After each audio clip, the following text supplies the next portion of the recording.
But what do we have coming up for you? Well, the very first card that we have as your underlying energy is the Devil. I feel for a lot of you, the question this month is going to be about who or what has power over you. What's holding you back? What's been chaining you? What has you under its control or power? The Devil, it's the card for Capricorn, and I know a lot of Capricorns don't like that, but that's what the sign of Capricorn's about too. We're not saying Capricorns are the devil. That's not what the card says. In fact, none of the signs actually own any of the cards. They just lend their energy to it. And Capricorn is that card of, status and power, and who has power over us? What power do we have? What is our own power? And so in that way, I can see the similarities between Capricorn and the Devil card. I always get loads of people whenever I mention that, Capricorn saying, I don't like it. I'm not calling Capricorns the devil. I actually have a lot of Capricorns in my life, who I love dearly. They're not at all devilish. That's not what the Devil card says. If we have a look at this card, there are two people chained to this devil. So when this card shows up, it's very much asking us to look at what's holding us back, what has us chained. Now, it can sometimes be the card for addiction. It can indicate, substances. They have power over us, right? If it's alcohol, if it's drugs, if it's porn, it can be anything, that has power over us. That can be why it's sometimes seen as the addiction card, but it can also be old behavioral patterns. Sometimes it can indicate karmic relationships that we're kind of tied to. Oftentimes when this card comes up, that's when people are asking me about cutting cords. I'm tied to this person. I can't let go of this person, or, I'm trying to move away. I'm trying to move on, but this person keeps coming back. So it's that kind of an energy too. It's anything that has power over us or that we're tied to. Now, the message from the Devil card is that only those things that we allow to hold us back can hold us back. And that kind of message is echoed through the rest of your reading. It's not a negative reading. And it kind of feels like if you're looking at energies like this, if you're looking at who has power over me? What has power over me? Have I slipped back into old ways of behaving, old behavior patterns, or, relationship patterns? And this can be any relationship, with colleagues, in love, with friends and family. This can be us looking at, where there's kind of a toxic element in that, where things are just not working or we're being held back. It's very much that kind of energy. But let's see how it plays out in the rest of your reading. At the heart of your reading, you have the Six of Wands. Now, this is a card of recognition, of success, of, where we've done work or we've succeeded in one area of our lives and we're being recognized for it. It is a victory card. It's success. As we see in this card, there's a returning hero, and there's reeds and there's people out to greet him to say well done, job well done. How does this play out though? Well, for work, it's very easy, right? You could be recognized for a job well done, or you're kind of working to be recognized. It's at the heart of your reading. The card at the heart is what everything revolves around. Either you're experiencing this right now, or it's something that you're trying to move towards, to gain. You're trying to gain this recognition. With the combination of the Devil and the Six of Wands, though, there can be a sense of that you're working towards getting recognized or success, even in a relationship. Maybe you've been putting in a lot of work into your love life, whether you're single or not. You could be doing it, you could be trying to date different kinds of people. You could have been working on your behavior patterns, relationship patterns that you have. So even if you're single, you could be putting in a lot of work and you're but I'm not seeing the success yet. I'm not seeing the returns of this. I keep dating guys and, I keep kissing all these frogs and I haven't met my prince yet. So there can be a sense of that. But even in a relationship, maybe you've been plugging away, putting in effort into a relationship, and, you want a certain level of success. And success can be anything, right? It can be that you want to work through a problem with your partner, or, you want to get to a new place, together. It's wands. It's the energy that we put out into the world. So it can be maybe you want to move in together. Maybe you want to buy a house together. It can be anything. It can be that kind of, whatever you kind of determine as a success for you, as, a victory for you, what you want to be recognized for. But overall, that energy of the Devil and the Six of Wands, it makes me think, even in work, some of you may be putting in effort into a job or a project and you're getting recognized for it, but it's bringing up these kind of devil-like issues of things that hold you back. Because maybe, I don't know, say you're good at one area at work and you're so good at it. You're the one that's best at that job, and you want to kind of expand and move to a different area. But you're kind of being stuck there now because you're so good at it. You're recognized as being, that's your field, that's your area. And you do it better than anyone else there. but it's still holding you back because you want to move into a different area, if that makes sense. You want to move to a different project, but they won't let you, like, the higher ups won't let you because you're so good at that. So you kind of feel stuck there. So there can be this sense of like a double-edged sword, like, it's recognition and success on one hand, but you're still kind of being held. It's almost as if that's what's holding you back. The work that you're putting in is what's holding you back. Maybe it can be a sense of, I've put in so much effort and work now into this relationship, or, this area of my life or this project that I kind of feel stuck there now, but I want to move on. So there can be this sense of trying to figure out, where your efforts have been put, where you're being recognized, for the work that you've put in, but it feels like it's still holding you back. Now, why is that? Well, we look to the past, and the foundation for your reading is the Four of Wands. So again, this kind of says it's more wands. So you guys have been putting in effort. You've been putting in work. The Four of Wands, it's about a great start has been made. Think about it. The Ace of Wands is the spark or the idea, the initial excitement, enthusiasm to start something new. It's the energy that you put out. It's that passion, that creative venture even. Then with the Two of Wands, you made decisions. Which way am I going to go? What action am I going to take? With the Three, you started to see the first returns of the efforts that you're putting in. So the Four of Wands, it's a four, and fours are very stable energies. It can be when you hit that first kind of plateau and you've got a level of success and you're committing more to what it is. So whatever it is that you've been putting your efforts towards, you fully committed to it with this Four of Wands energy. Now the Four of Wands, it can be a house move, a new job, because it's a change in the energy around us, but it's a change that it supports us. It supports our creative ventures. It supports the energy that we put out into the world. It always speaks of a commitment to something. So sometimes this can indicate a celebration. It can indicate a higher level of commitment within a relationship. That there's a deeper level of commitment, like within a relationship. If you've just been dating, you might be going steady now. If you've been going steady for a while, you might move in together or get engaged. So it's that kind of a commitment. So whatever you've been doing, you did fully commit to it. And it's been fine. You have Six of Wands, you have the Four of Wands. These are great energies to have. But this is that sticky patch that I'm saying you kind of hit. The card for the present, it's the Seven of Swords. Now, the energy that comes up in the present, it's the main energy for this period. Obviously, the energies play out differently. I often have people saying, like, when is this going to play out? Well, that's really up to you. The energies that get presented, they are there, they're available to us. Some of us, we want those energies, so we go with them, and they happen faster. They can happen in 1 week.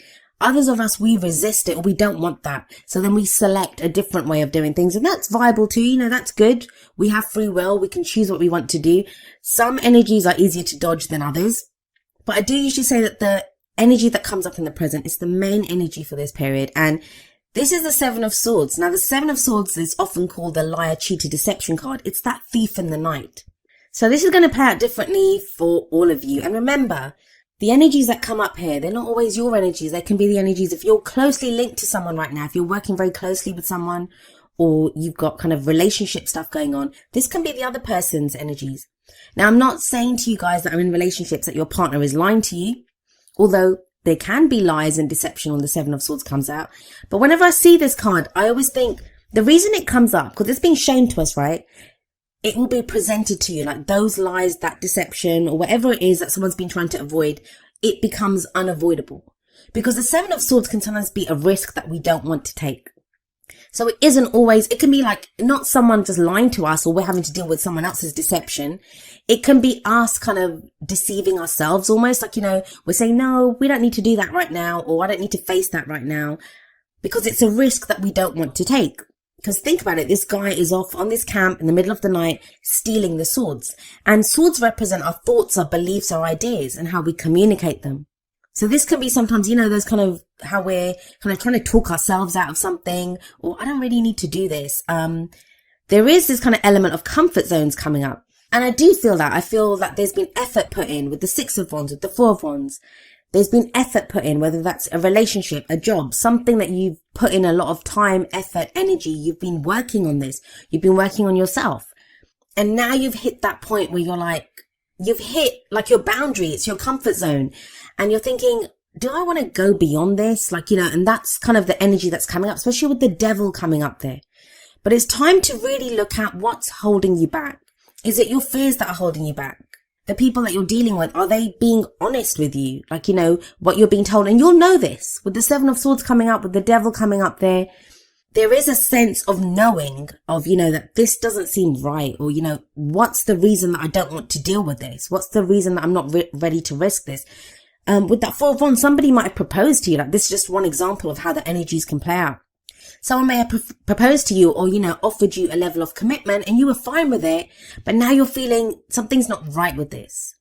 And it's when we can talk ourselves out. We're like, no, but we've been together for 5 years and stuff. It's time to do this. But really, some of you might be feeling, I'm not really interested in this person anymore. But, because I've put in all this time and effort, I'm sticking with it. And same with a job that, you may be now starting a new job. Four of Wands can indicate a new job or a house move. And you thought it would bring you a level of happiness or, success, even with the Six of Wands there, but it's not enough with that Seven of Swords. Or some of you have an offer like that. Like, you have the opportunity, or something's been in the kind of works for a while now to put you towards this kind of new energy. And you're not sure if you want to take the risk. So the devil there is asking you, like, what's holding you back? For some of you, it's going to be a valid reason. And then there's a question of like changing courses. What new course would you take? What new path would you take? For others of you, it's just going to be your fears. And, I say just. Fears are huge, right? Whenever we act, wherever we come from, we usually act from what our fears are. We want to avoid pain at all costs. That's what we do as human beings. So the devil and the Seven of Swords, to me, it's really asking you, Scorpio, to look at what's holding you back and why. What's the truth here? What's the reality here? And I do feel like you do this because you have the Nine of Pentacles coming up as a future energy. Now, the Nine of Pentacles, it's a card of confidence and independence. So even if you kind of feel this kind of trickiness and, we're in Libra season and that's the 12th house for Scorpio. So there can be this sense of like underlying fears coming up, that stuff that's been going on under the surface and it kind of comes up. And that's what your energy is anyway, Scorpio. That's what you guys are very good at. Bringing out that kind of darkness of what's underneath the shadow work. And in the Nine of Pentacles, what I do see is a level of independence and a level of confidence that comes in. Now, it's good because if the devil energy's been there and you kind of feel chained to a situation or, chained to a certain person, the Nine of Pentacles is the opposite of that. This is someone who stands alone, right? She's standing there alone. So it does show, a sense of the chains kind of falling away with the Nine of Pentacles there. But each card has a more positive and a more negative kind of energy to it. And I don't even like that polarity because I don't believe in good or bad. I think everything serves us. So in one sense, the Nine of Pentacles is great because it has this message of you're independent, you're confident, everything around you, you've created from your own efforts. It's a card of success, especially with the Six of Wands sat above it. That whatever that success is, whatever victory you've achieved, whatever you gain from this, you have done it yourself with that Nine of Pentacles.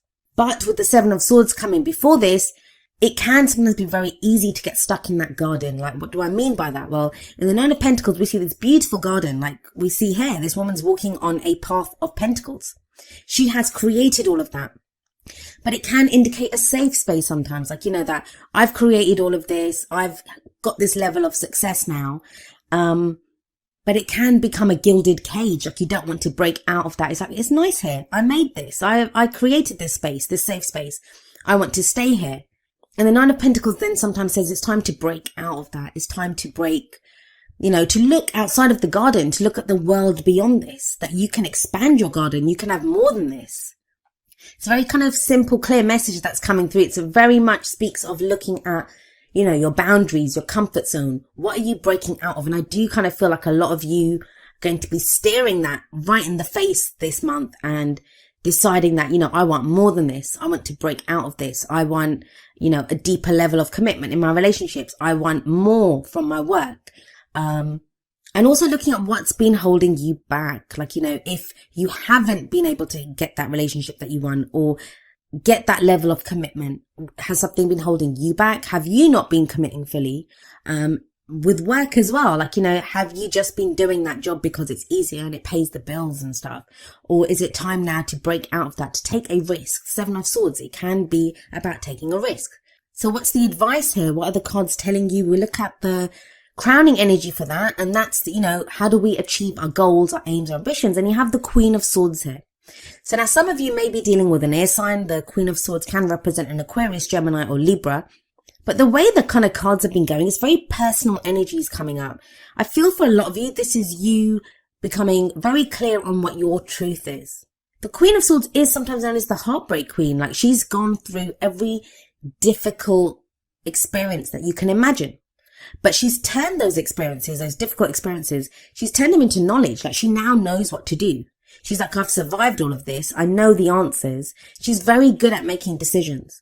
She will speak her truth, and she has no problem speaking her truth. And she sits there with that sword. Why does she have that sword? Because that is the sword of truth. If anyone comes to her with lies, and we have that 7 of Swords coming up in the present, if there have been lies, she cuts away at this.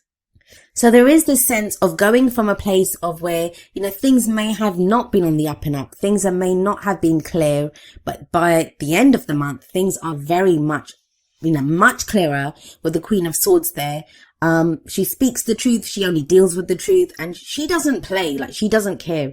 She can be very stern. She's a queen, so the queens are very supportive and they can help you. Queen energy can be very helpful energy. And remember, even though I'm saying Queen of Swords, it can refer to male or female energy. It's the energy of this court card that we look at. And there's an element of this truth coming up, like someone that, I don't want to deal with anything but the truth. Now we have the 4 of Wands coming up above this. So this may be you re-looking at that commitment, whether you've committed to a relationship, a job, a house move, whatever that change in the energy around you has been.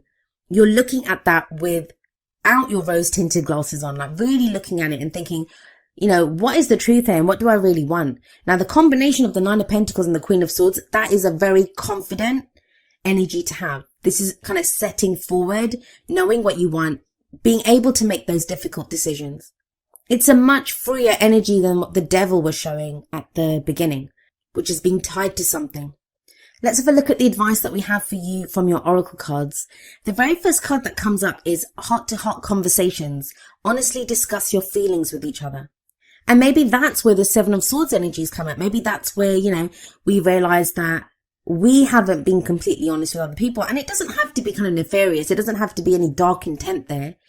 How often do we just not say things because we don't want to offend the other person, or we don't want to get into trouble at work? Like, we're not fully saying how we feel. It is the romance angel, so I'm going to apply this to your love life. But this could be in a relationship where, you've just, maybe it's time now to kind of say how you truly feel, or the other person may say it to you. This could be you meeting someone new and having conversations like this, or just deciding in yourself what your truth is and how you want to communicate that to anyone new coming into your love life, or to anyone, existing that's already there. Then from the Whispers of Love deck, we have number 29, forgiveness. And the message here is nothing can be gained by holding on to past disappointments. Again, I'm wondering, who do you guys have to forgive with that 7 of Swords energy? Like, what has not, it just feels like something is revealed here. Some truth is revealed, or some truth is acknowledged within yourself, if not from someone else. And forgiveness, I always say it's the F word that no one wants to deal with. Why? Because, we feel like when we forgive someone, we're condoning their actions, and forgiveness isn't about that. It's not about condoning anything. It's not saying to the other person that, hey, it's okay for you to treat me in this kind of horrible way, or for you to do these horrible things to me. It's not about that. Forgiveness doesn't even have to be about someone. If someone's left your life, if someone, treated you badly, if they lied to you, deceived you, this is not about you calling them up and saying, hey, it's cool, I forgive you, and reinitiating that contact. You don't have to do that. You don't have to go back for more. But the forgiveness part is for yourself. And we forgive to free ourselves from whatever that pain is. And sometimes we have to forgive ourselves. Sometimes we can be annoyed with ourselves that, how did I allow myself to do this? How did I allow myself to, let someone have this power over me, or something have this power over me? So when we forgive, we free ourselves. Because when we are not forgiving, when we keep going over the pain or the hurt that someone's caused us, we allow them to hurt us anew every day, right? Every time we feel that pain, they might have gone off. They might be off doing something else now. They might not even be in our lives. But our memory on going back over it, it's going to keep hurting us. It's going to keep causing like pain anew every single day. So when we forgive, we free ourselves. And again, that's that devil energy, freeing ourselves from that which holds us back. Now, the advice from the Wisdom of the Oracle deck is number 29, breathe. This is a card of patience. It's a card of, going slowly, taking it easy. It can be a card of meditation, of reflection. But the message here is very much like slow down, breathe, whatever's going on, whatever this because think about it, that kind of sticky energy, that's the devil and the 7 of swords. And that's only on one side. We can tell by the colors of the cards. Those are the kind of darkish cards. Everything else is very vibrant. So there is energy around you, but it feels like you hit a sticky patch and it's like you can breathe through this. So if you feel kind of overwhelmed, if you come into some kind of knowledge or you've discovered something during this period, take a deep breath and understand that you can get through this. You will get through this. Sometimes we just need to stop and breathe just to catch our breath even and to understand, okay, what am I going to do now? And it sounds kind of counterintuitive sometimes, like you think, if there's a problem, I need to deal with it. I need to deal with it straight away. But sometimes you don't need to deal with it straight away. Sometimes you need to allow that space for yourself just to stop, just to think, just to breathe, to allow kind of the answer to come to you, to take a moment, to let it kind of sink in. Now, the message from the Energy Oracle cards is number 38, 4th Chakra, Archangel Raphael. This is a card about love, compassion, and complete self-acceptance. The kind of lovely greens in this card, they kind of indicate the heart chakra, our heart center. And this is being ready to receive love as well as to give it. And loving ourselves as well. Like maybe this question or this doubt or this not wanting to face something or not wanting to take the risk comes from being hurt in the past. Comes from, having opened up our heart chakra in the past and it being abused or, we've allowed ourselves to kind of let other people control us or be in a work situation where they're kind of working us too much or we're not getting the compensation that we deserve for the work that we do. And when the 4th Chakra Archangel Raphael card comes up, it's about, do you love yourself? Do you have complete self-acceptance? Because when you love yourself, you want the best for yourself. You're going to say I deserve more than this. And it's interesting that it comes up under the forgiveness card because sometimes, like I said, we have to forgive ourselves. And this is dealing with ourselves with love and compassion, being gentle with ourselves. I've said this often that, a lot of times we can be so kind and compassionate to other people. And yet when it comes to ourselves, if we're in that same situation, we can be so harsh to ourselves, like we berate ourselves when we're afraid or when we're kind of lost. We tell ourselves you're a loser. You need to be able to do this. Why? You wouldn't say that to someone else. You'd probably hug someone else and say, it's okay. Don't worry. We'll get through this. So this is about loving ourselves, being compassionate with ourselves, accepting ourselves for who we are, forgiving ourselves if need be. And then that kind of plays out, that kind of widens out to the kind of people around us and the situations around us. Now, each of the Energy Oracle cards does have an affirmation. I'm going to end with the affirmation for 4th Chakra Archangel Raphael. And it says, my heart center, my 4th chakra, is open to its perfect, healthy, and joyful state. The energy of love flows through me now. I live in love.